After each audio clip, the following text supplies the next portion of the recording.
There was a dragon who lived in a cave. When he came to church, he wouldn't behave. He'd sit way back in the very last row, and when he'd doze off, steam would blow out of his nostrils and out of his ears. He'd snore so loud it'd bring him to tears.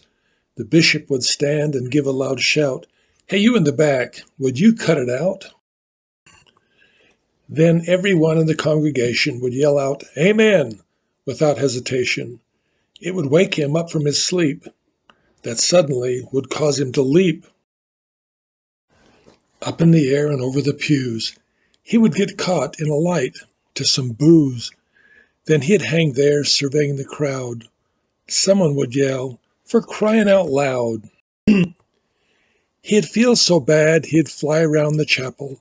Looking for sympathy he would grapple, especially from the woman at the mic, who had been speaking so spiritual-like. The primary kids would squirm and wiggle as the young women began to giggle.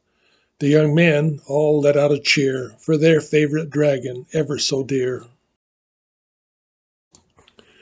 You really must go a long way to search to find a dragon who comes to church. But some of the members tolerate or admire, 'cause he's always there to light their campfire.